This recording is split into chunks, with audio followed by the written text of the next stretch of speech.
Hi అండి. కొన్ని కథలు పెద్ద షాపుల్లో కాదు, చిన్న వెండర్స్ దగ్గర మొదలవుతాయి. ఈ రోజు మన జర్నీ మొదలైంది ఈ ఫ్రెష్ వెజిటేబుల్ మార్కెట్లో. చుట్టూ పచ్చని పాలకూర, కొత్తిమీర, పండుమిర్చి మార్కెట్ మొత్తం ఒక లైవ్ ఎనర్జీలా అనిపించింది. అక్కడే కనిపించాడు ఒక చిన్న బాబు. చిన్న వయసులోనే కష్టపడి కూరలు అమ్ముతూ తన పని చేసుకుంటున్నాడు.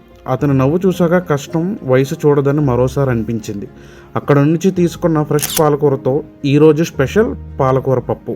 ముందుగా వేడివేడి పప్పు ఉడికించి తర్వాత వెల్లుల్లి, ఎండుమిర్చి, ఆవాలు, జీలకర్ర తాలింపు పడగానే ఆ వాసనే ఆకలిని రెట్టింపు చేసింది. టమాటా, పచ్చిమిర్చి, చివరగా ఆ ఫ్రెష్ పాలకూర కలిపిన తర్వాత ఈ పప్పు నిజంగా హోమ్ స్టైల్ మ్యాజిక్గా మారిపోయింది. ఇలాంటి సింపుల్ ఫుడ్తోనే అసలు టేస్ట్ ఉంటుంది. మార్కెట్లోని ఆ చిన్న వెండర్ దగ్గర మొదలైన ఈరోజు మన ప్లేట్లో ఒక స్పెషల్ మీల్గా ముగిసింది. మీరు కూడా ఇలాంటి లోకల్ వెండర్స్ని సపోర్ట్ చేయండి. వాళ్ళ కష్టం వెనుక చాలా పెద్ద కథ ఉంటుంది. ఈ వీడియో నచ్చితే ఒక లైక్ కొట్టండి, మీ ఫ్రెండ్స్తో షేర్ చేయండి. ఇంకా ఇలాంటి డైలీ వ్లాగ్స్ కోసం బాలా వ్లాగ్స్ని సబ్స్క్రైబ్ చేసుకోవడం మర్చిపోవద్దు. మళ్ళీ ఇంకొక కొత్త వ్లాగ్తో కలుసుకుందాం. Bye friends.